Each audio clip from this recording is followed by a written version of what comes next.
Hello, my name is David Bryan, and this is Curiosity Invited, a podcast inspired by endless curiosity. Tune in for an open-minded conversation about interesting and important things. Hello, this is David Bryan, and you are watching or listening to, or both, Curiosity Invited. And today I have the great pleasure of speaking with Pamela Rosin, who is a licensed psychotherapist. And so welcome to Curiosity Invited. And how are you? Thank you so much. I'm happy to be here. What do you want to say about your, you'll excuse the expression, your bio? You know, you are a licensed psychotherapist, but you are also a certified Hakomi therapist, and you do body work. And so you want to say anything about that in terms of how it relates to your work that as a therapist or not?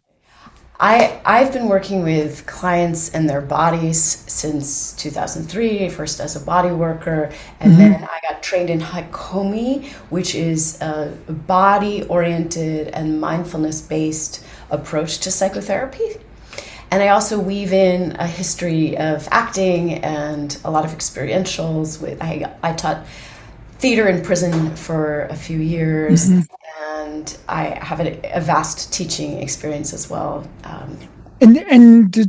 Does that work its way into your work as a clinical therapist, as a licensed psychotherapist? Yes, I'd say I bring in all of my history into how I sit in the seat of therapist. Yeah. I really bring in the somatic element because I believe that and in fact, the somatic psychotherapy element is like any psychotherapist, we deal with beliefs, thoughts, feelings. But a somatic psychotherapist is taking that one step further. And we're looking at how every cell of the body holds all of our memories of our past experiences. And so when we bring in mindfulness and awareness of the felt sensations in the body, we can start to become aware of how those past experiences are shaping how we move through the world. Go ahead. And that's where change is possible, I think, like when we drop into the deeper level of mindfulness and awareness of those felt sensations, that's when we can start to, one, see what are the core beliefs, and two, start to make a change for something. And I don't want to take things in a direction that will get us off whatever path, but do people who you work with have to believe the underlying assumptions that, like, for instance that their body is holding, that the tissue is actually holding, for lack of a better term, critical information, or historical information, psychological information. But for it to be successful, is it a required piece of the work? Well, what comes to mind first is that a lot of clients will show up and they'll be resistant to it. They'll say, I know that I live in my head. I know that I'm very cognitive based, and it scares me to think of dropping into the body. And I think that fear, they know that there's some reason why they're drawn to work with me. They know that there's something there, and that they're probably scared to pull back that layer of the onion and see what awaits them. I think that there can be apprehension about the somatic aspect of my work. I don't think if they don't believe in it, they probably don't show up in my practice. Even if they're very resistant to it, I actually think that believing in the power, the potential power of whatever healing we're choosing, the belief is going to help the healing tremendously. Right. Because we see the world through our beliefs. We see the potential for possible change. We see the potential for a better world. When we can think it and imagine it in our mind, then we can create it. So I would say, yeah, a skeptic probably would not have as much success. Wouldn't stay. They wouldn't stay. They probably wouldn't show up either. Yeah. Yeah, got it. Well, so I know that some of because we had a conversation before this, that some of what you are working with on towards now is new ground, not just for you, but new ground, new territory, and that I know that it has to do with working with people who were raised by parents, caregivers, who grew up with um, parents, caregivers, who were diagnosed as having a borderline personality disorder. So, And it may be that it often goes undiagnosed. I want to say that about right. borderline Oh, I see. personality disorder. It's highly stigmatized, and it often goes undiagnosed. And I can say more about that. But I'll let you complete your Well, thought. no, could you talk a bit about what that even means, borderline personality disorder, Yes. and and then you can dive into your work, or we can Sure. dive into your work. Okay, I brought along a handy dandy chart. This chart shows the DSM, the Diagnostic Statistical Manual, criteria for borderline personality disorder. So the first is abandonment reaction. The person will feel abandoned very easily and often. Idealization and devaluation. So they often see people and experiences in black and white. You're my best friend, and then suddenly you're my worst enemy. An unstable self-image. Impulsivity, and this can be self-damaging behaviors that can look like addictions. And the self-harm can look like recurrent suicidal behavior, self-harm. There can be cutting the wrists. Emotional instability is another one. So the person goes to high extremes of highs and lows, and it takes them a long time to come back to baseline. Chronic feelings of emptiness, inappropriate anger. Isn't that just life? Chronic feelings of emptiness. Yes, it is. And to meet, and so the last one is paranoia and dissociation. And to meet a DSM criteria, the DSM diagnosis, you have to have 5 of the 9 criteria. Got it. So often people are not diagnosed with borderline personality disorder. And this is in part because as a diagnosis, it is egosyntonic. So if I'm suffering from BPD, I don't see it as something separate from myself. I just see myself as victim, and I see the world as treating me poorly. I see that everyone else has a problem and it's not me. Versus as a psychotherapist, I see people and they're suffering from anxiety. They're suffering from depression. They see I'm a person, I'm intact, and I have something that is challenging for me. The egosyntonic, it's far more integrated into the beingness of the person. So folks with BPD will find a therapist if they're suffering. They may find a therapist and fire that therapist very easily because they're like, "Oh, you're telling me things I don't want to hear." Right. So often people will find me because they're working with a therapist who has said, "Oh, by the way, I think your parent might suffer from borderline personality disorder." Or they've stumbled upon a group on Reddit or Facebook about people with BPD family members, and they've started to say, oh, wow, they're connecting the dots, and they're saying, now my childhood makes a lot of sense because I have this explanation for it. But the person with borderline personality disorder, the parent, is not walking in the door to you.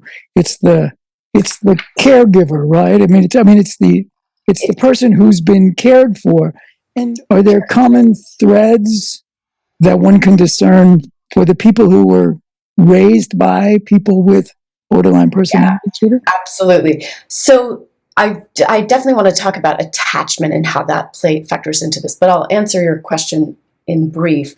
Like, I think people will notice that it's impacting their relational patterns, the kind of relationships they're having.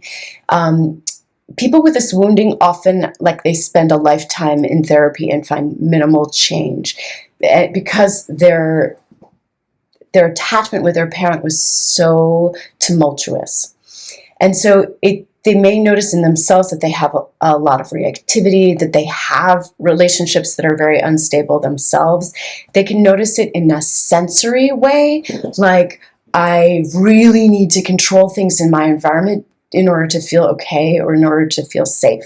And this can come down to, I need the lighting to be just so. I need fabrics against my skin to be soft. I need there not to be jarring sounds going on. A client who couldn't be in the therapy room because if there was a dryer running with a massage therapist in the next office. Yeah, I could speak to, I created a little quiz for people to see, like, oh, what are things that might be happening for me that would be indications of that I might, have grown up in a household with BPD. Right. So it's hard to know what you want. It's hard to set boundaries for yourself. You've internalized a sense of shame or that you're bad. You anticipate being blamed for things.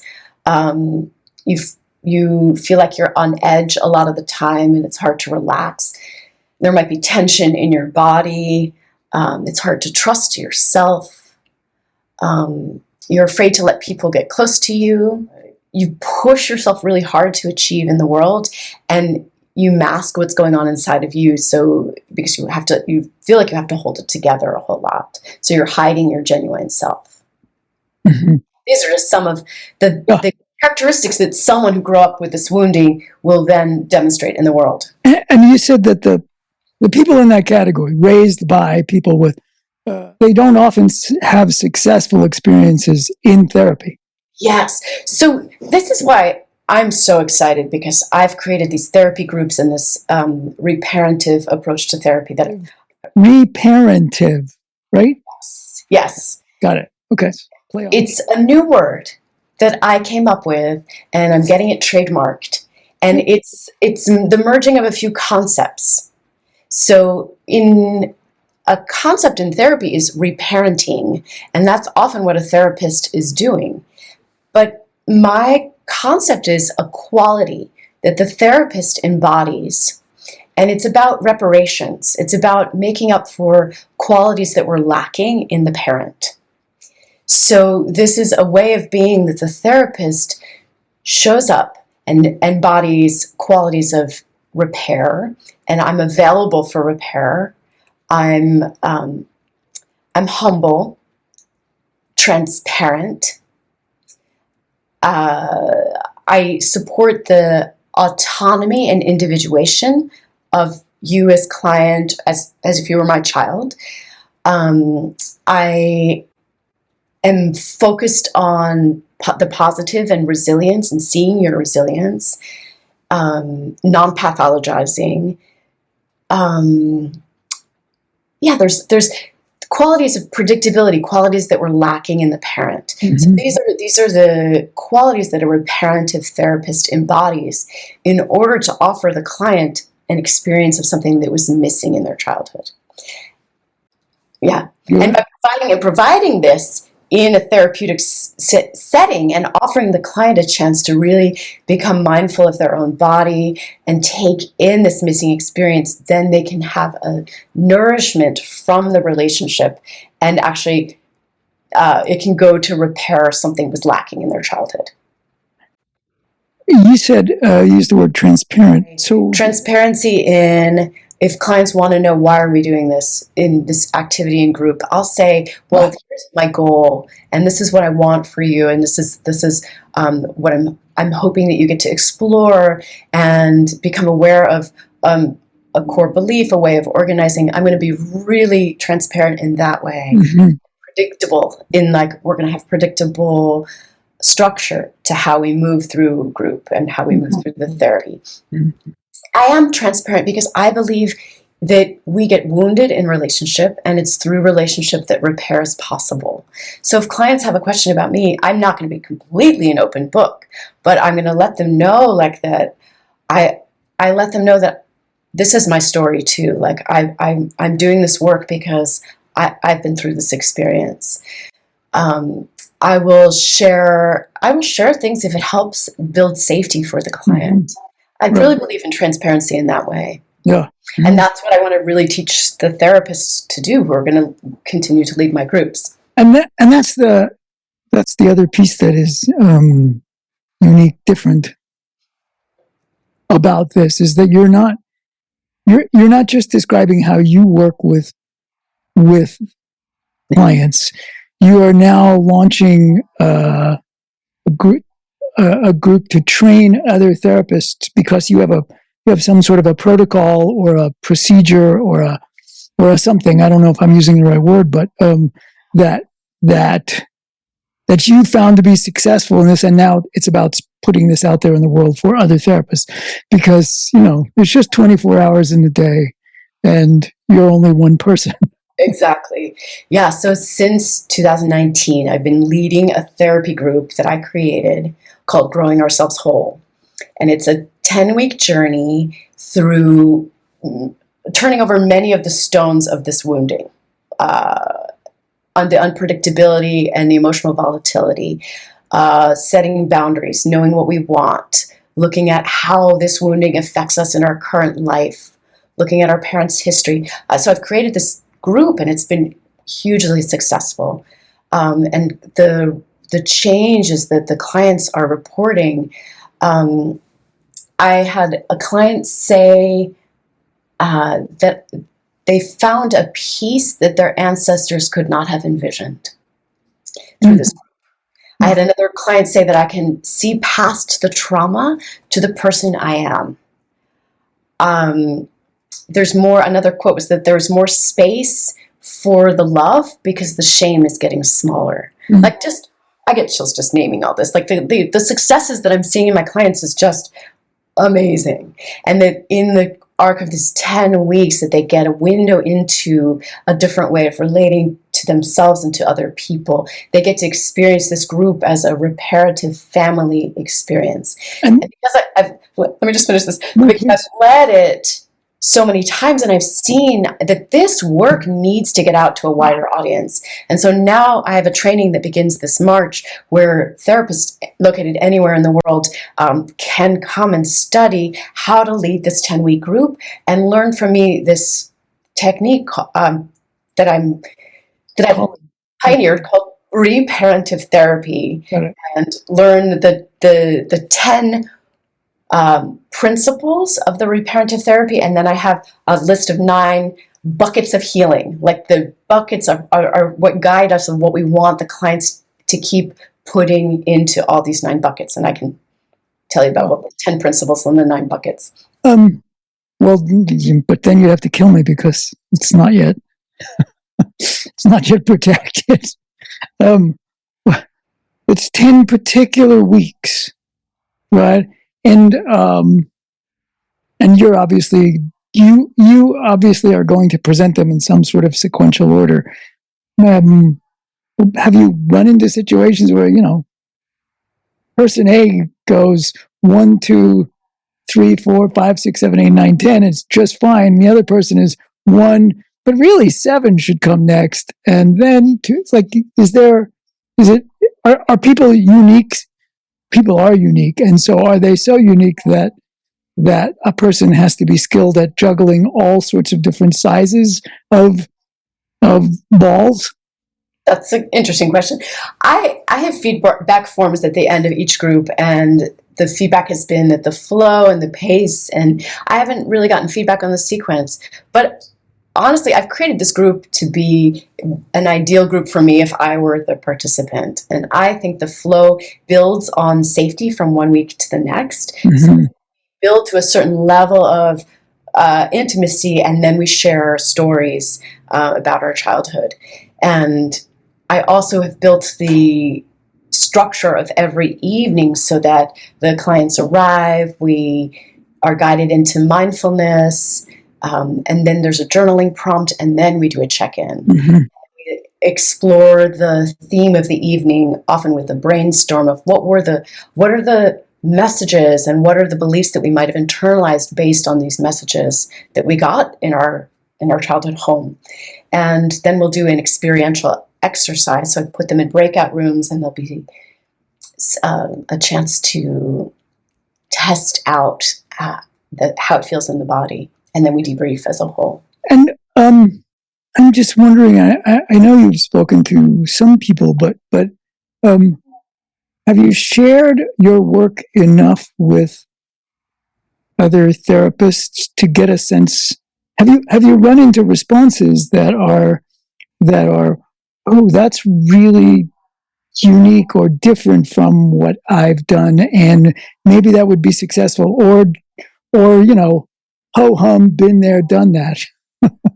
No, I'm definitely getting the first response. I mean, I have therapists. I pretty much every time I mention to a therapist that I've created this group, I hear, wow, that is so needed. Thank you for working with this population. Thank you for doing the work you do. And many therapists are like, can I sign up for your group? Is it likely that, a potential client walks in the door to, test out a therapist, and therapist says, you need help. I'm not the person.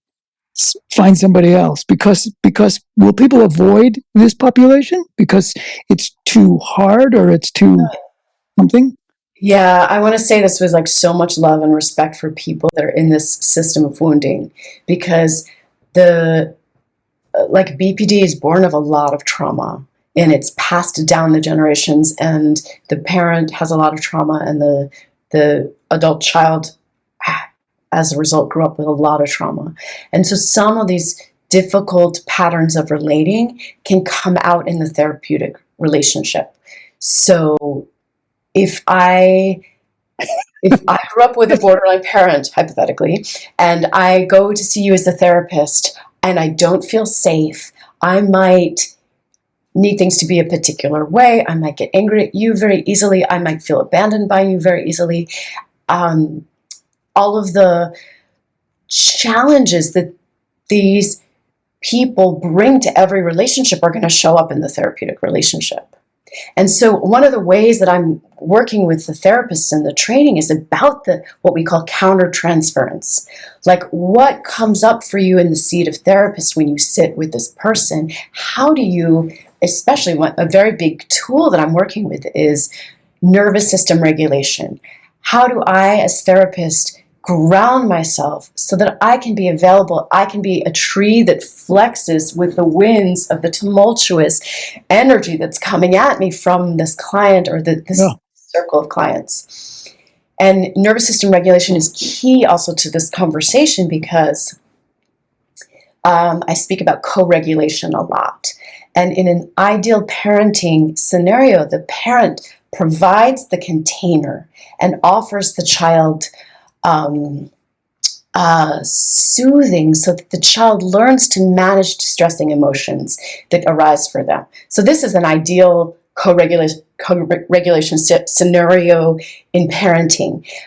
When we're talking about a parent with borderline personality disorder, we're talking about someone who's ill-equipped to regulate their own nervous system. They don't have a sense of self.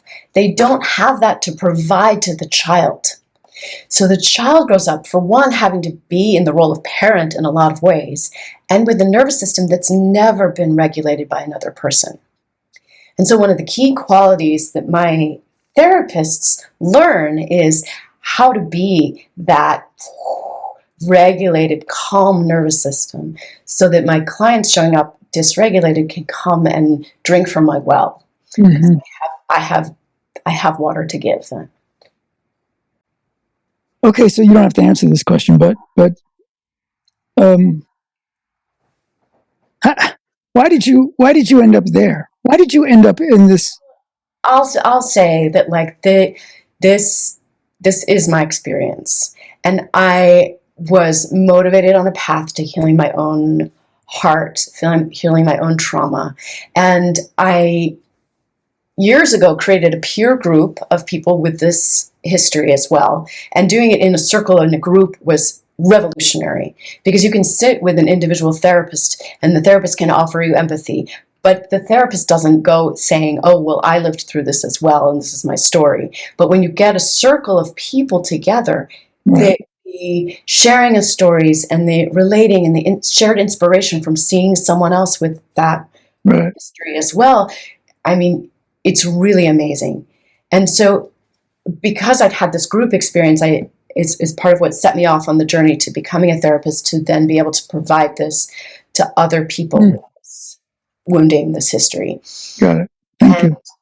And I'd never expected it to be this successful, that I keep gathering more clarity about what this population needs, and I keep like fine-tuning how is it that I sit that's going to be in the reparative way, and what are the experiential exercises that are going to help these clients bring the core beliefs to the conscious level, so that then they can have some choice. They can see what are the beliefs that are shaping how I move through the world. Yeah. And my clients are so grateful that I'm someone who says, I get it. I'm you. I'm on this journey as well. I'm on this path. But without revealing anything that you don't want to reveal, I'm curious if any of your clients have spoken about. So they've spoken about a felt sense of relief, improvement, richness, betterment, ease for themselves. Have any of them talked about their relationship with whoever it was that their parent or caregiver has improved or has changed because of what they feel, because of what they're getting from being in the group? Yeah, so in the arc of the 10-week group, I generally have people who are no contact and people who are in contact with their parent. So they sort of fall in these two camps. And so I can't really speak to a big shift happening, but like I have an ongoing level 2 of people who've done my level 1, and I have several people who are in individual therapy with me who've done my groups. And so I see people experimenting with new ways of being. And it may, and I don't hold an agenda that they reach forgiveness necessarily, that they be in contact with their parent necessarily. I want them to cultivate a relationship with their internalized parent, with their kind voice inside them. That's the most important shift. That's the most important thing. And then they may find that they go no contact, and that's an evolution for them. Say, like, I know the parents' messaging throughout their life is, don't leave me, don't individuate, don't separate. And so to take a stand and say, I'm actually going to go no contact, that might be the way that the client finds that they find the most expansion and deep breath in their body, and that's where they're most alive. And I'm all for that. I'm all for them finding whatever works best for them. And is it exhausting work, or is it invigorating? Because when you're speaking about it, you are. I mean, maybe this is just an act, but as you speak about it, you're sort of lighting up, and you're enthusiastic about it, and it feels very enlivening. I am. I'm genuine in I am energized by this. Like, I feel really in alignment with a deep sense of purpose. Like, this is my calling, that I can't stop or help myself from doing this. I have to do this work. I tried to write this in the Have you ever had this feeling before? No, I don't think I have. I don't think I have. I'm like this right here. I mean, I've been passionate about work that I've done in the past. Yeah. I was passionate when I was a massage therapist. I was like, this is my calling. But right now I'm really like very clear that this is my calling, and this needs to be born.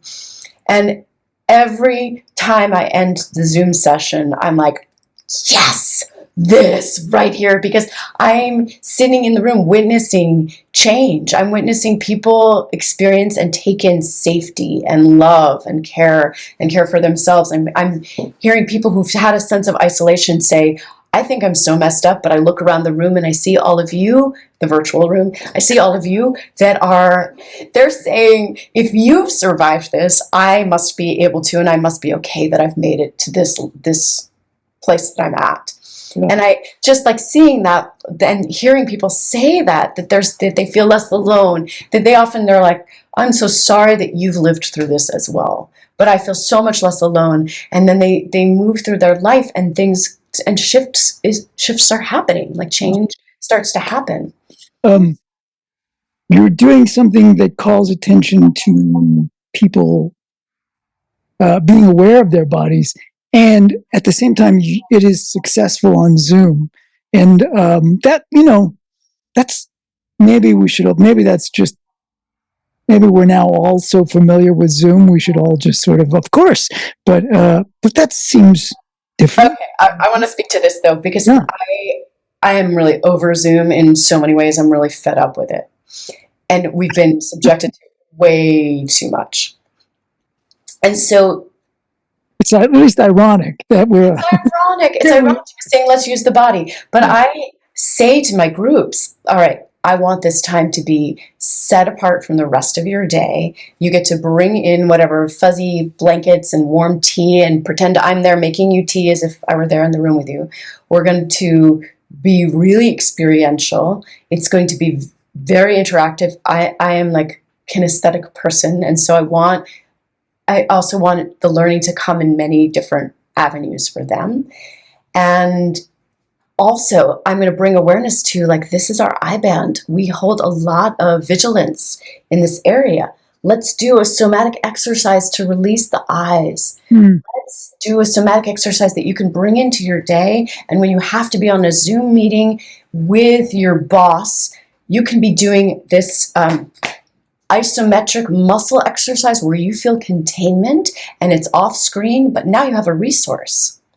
So let's bring the body in moments when it's actually not welcomed. I want you to have a massage ball that you put under your feet. So you're remembering that you have a body, even in those moments when you're being called into vigilance. Yeah. Especially through my training, like I'm going to train therapists located anywhere to weave in these techniques and weave in reparative qualities that the how I'm suggesting it's most ideal to work with this population in a group format. And the reparative qualities that I teach my therapists are applicable to any therapeutic dyad or working with a couple or etc. You can bring in the qualities of creating the field of love and safety and being predictable and my list of 10 qualities. So not to put you on the spot, but it occurs to me, so like so many other things, some people are really good at it and some people are not as good at it. And so is there some sort of a screen? Can you talk about like how are you going to pick people for this group? I mean, they're going to contact you but it's like at some point it's either thumbs up or thumbs down, right? I mean, yeah, totally. So I already have a few people that are interested in the program and I have some applications, and so the process has begun. And one of my key questions for the therapists is exactly about the countertransference. And I always want to know, how are you at sitting with what arises in you when you're with clients? And how much are you doing your own work? So it's very likely that the therapists that are showing up for my training, and so far the therapists that are showing up for my training know this wounding intimately. And so the paradox is that someone with this wounding is likely to draw clients who, it just happens this way energetically, and it's also how we put our messaging out to the world. Like I work with developmental wounding, chronic developmental trauma, etc. Some of those kinds of things will draw clients that have this background. So my work with the therapist is very much to see like how good are you at not getting hooked, and so that I can also support you to not get hooked by these clients. I also think it's a self-selecting thing that thus far in my groups, every time I've screened for the therapy groups, a small fraction of people are not ready for it yet. Mostly the people that reach for it are ready for it. Occasionally I have to say, listen, I think I'd like you to have more individual therapy and work on these things before you're ready for my group. Or perhaps I recommend that they do dialectical behavioral therapy, which is an amazing approach that is designed specifically to work with people with patterns of borderline personality disorder themselves or in their family history. I actually think that I'll tell you more about it. DBT therapy, I think it should be taught in schools because it's so fantastic. So could you talk more about this dialectic behavioral therapy? Sure. So dialectical behavioral therapy was founded by Marcia Linehan, who is a therapist who suffered in the past. She's still alive, but she suffered from BPD herself. And dialectical is talking about two things in relation to each other.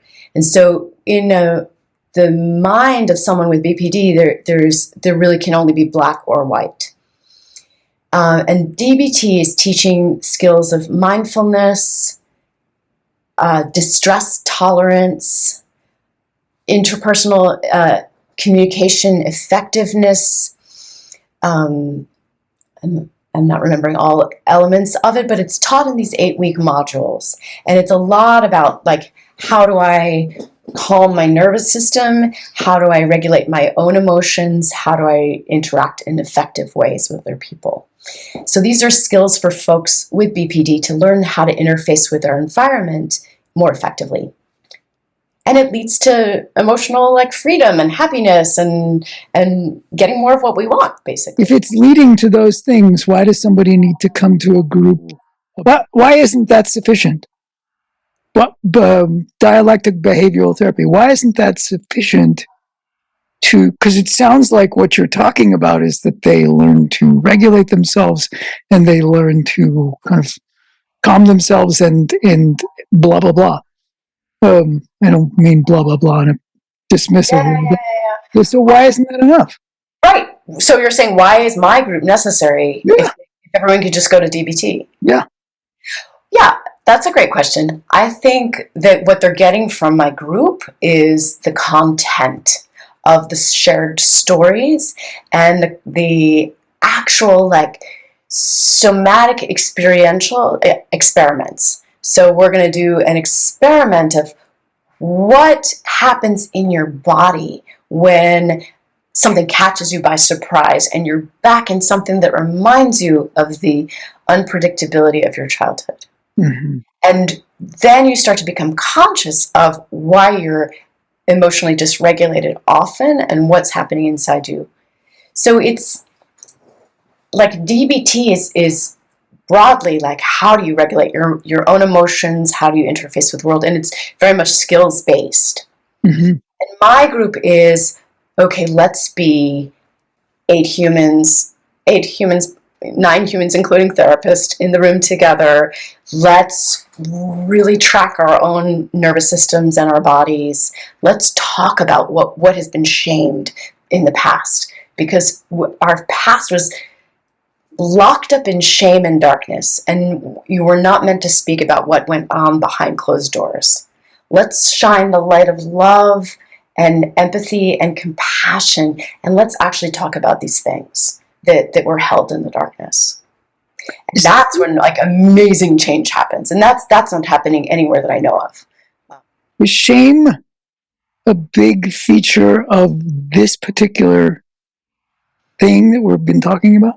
Yeah, it's really, really big. So someone with BPD lives with such a sense of emptiness and shame inside their body, and it's intolerable. And so they're very eager to put that on somebody else. And they often are charismatic out in the world, but their family members suffer greatly because there's a constant zero-sum game. There always has to be someone who's right and someone who's wrong. So I'm going to constantly blame you. If you're in my line of fire, you're going to get blamed for how hard my life is, often. And so if you're my child and you're constantly blamed for how hard my life is, you're going to internalize a sense of, it must be my fault. Everything must be my fault. And you're going to translate that into how you move through the world as an adult, where you're going to anticipate, before anyone blames you, you're going to already know, have this deep inner sense of, I'm to blame for this. So the clients that show up in my practice and in my groups are completely carrying the weight of this heavy blame and shame that they've been burdened with. Mm-hmm. So that our work is very much like, how do you start to love yourself? How do you start to name some of these things? How do you start to bring to the conscious level these beliefs that were encoded in you? Much earlier, you spoke about, so I just asked you about shame, and it seems to be a feature of this. And much earlier, you mentioned attachment, and how does that play a role both in the parent and in the person who was raised by that parent? It's so clear that we are shaped by our primary relationship with the person, our caretakers. And this happens throughout the whole time we're in connection with them, but in particular, the first 5 years of life are essential in shaping how we interface with the world. And we have 5 survival systems, 5 innate reactions that we utilize all the time in response to stimuli. We can fight, flight, freeze, attach, and submit. And so the system of attachment is something I want to speak about for a moment. So we're the most dependent creatures on the planet. We need contact as a necessity for our survival. And even, so like this bond is essential for our development of ourselves. Like who you are today, and like your ability to respond to stress, it's like super, our ability to get connection is essential.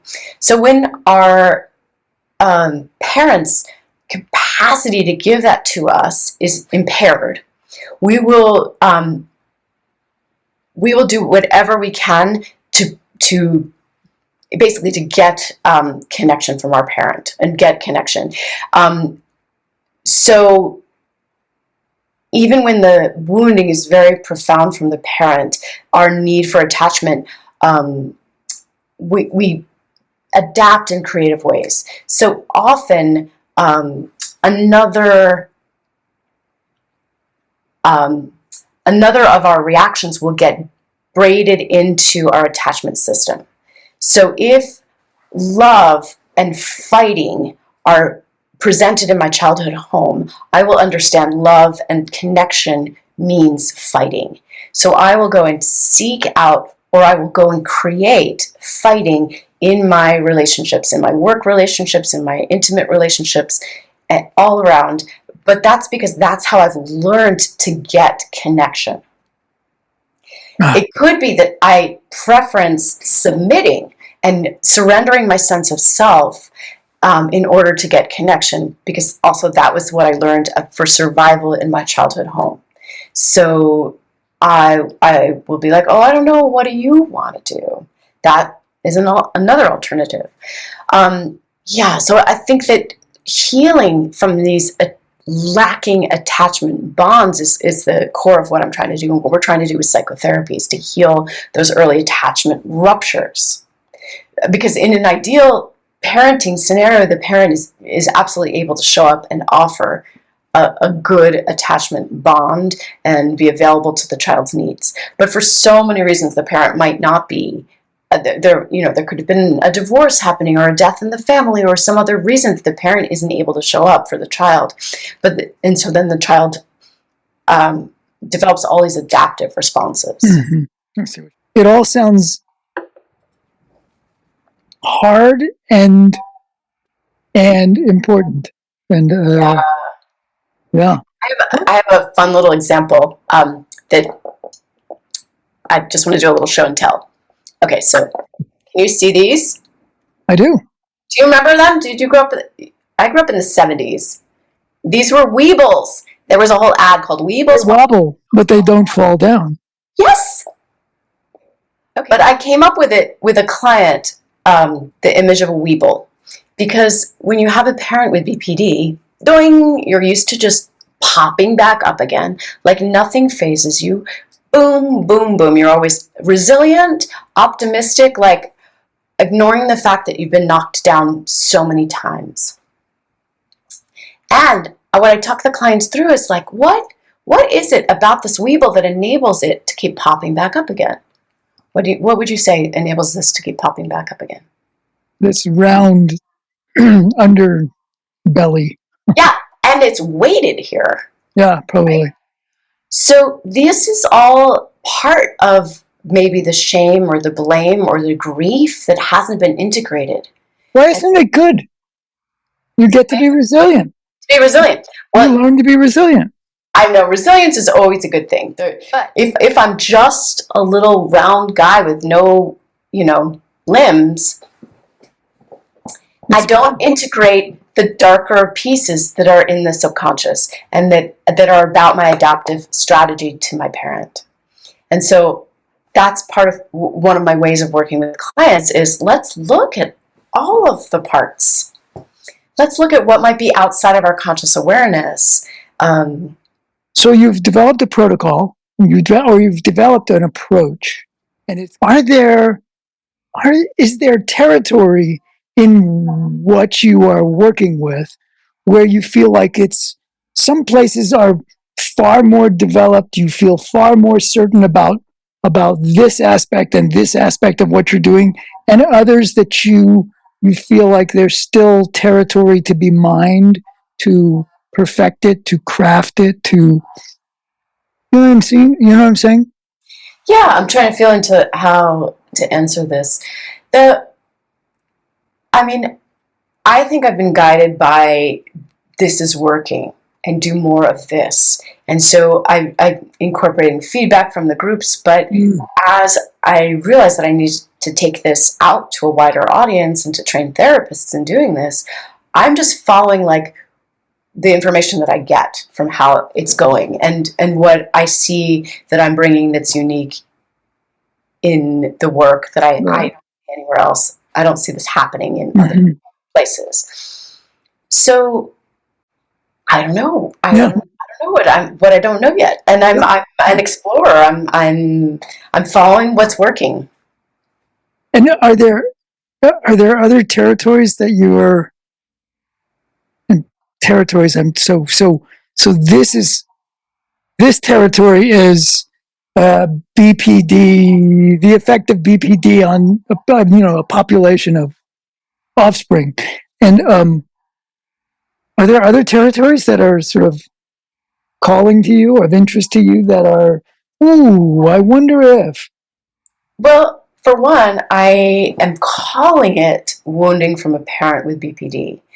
And it's a very long title and it's very complex, very, very narrow niche. And yet I think that a lot of other people would fall into the need for reparative therapy. Mm-hmm. As I go and develop language for it, I think I'm going to welcome a lot more people into this training and into these groups because I think that it's will serve more than just folks with. Yeah. Well, so I suspect it has a much broader, a much broader application. Yeah, and trauma is always like the same event can be experienced very differently in different people. Yeah, and so that traumas live in people's bodies very differently, and I think it also has to do with how. If someone is given secure attachment early on, then they'll respond well. And if there is something lacking in their attachment, then in those early years, they'll be more susceptible to trauma. And so it might, to answer what you're saying, it might not be that someone meets the criteria for a diagnosis. Right. They still might need reparative therapy, yes. Right, absolutely. Right. Somebody's parent might not meet that diagnosis, and so the children may not have the panoply of wounds, but boy, do they have this one, because that one really, because of their constitution, because the parent was really good at being really bad at this particular thing. And so I suspect it sounds like the approach, when it is the right approach for certain things, it seems to have the possibility of far more applicability than well, it may not be narrow, but then this particular thing, offspring of parents who. So, well, thank you. Yeah. To respond to that, it is going to be exciting to see how this evolves, because and actually I could use an image from the Hakomi approach to psychotherapy.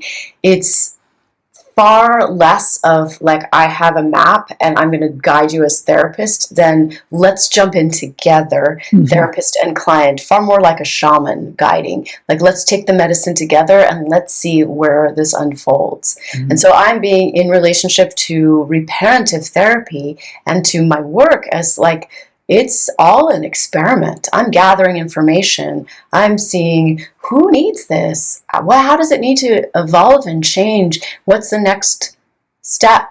I'm trying to also listen to spirit and hear like what's wanting to be born here. Yeah. Well, that's because you're from California. I'm so woo.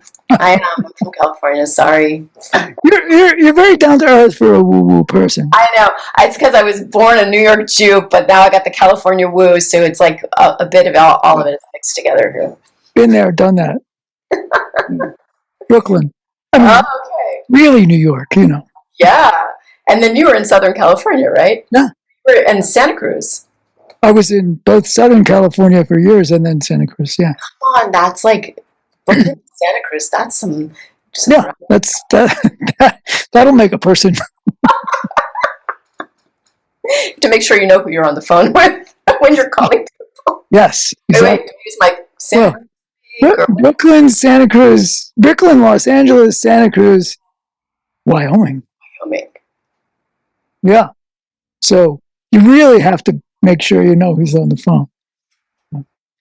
Well, Pamela Rosin, thank you so much for being willing to talk about your work. It sounds, as I say, it sounds both challenging and important, and you make it sound like it still sounds like it's delightful, and I know it is nonetheless hard work. And thank you, and I wish you the best of luck. And who knows, as this morphs, maybe you'll be back. Maybe we'll be really curious again. That would be great. Thank you so much for having me, David. Oh, you're welcome.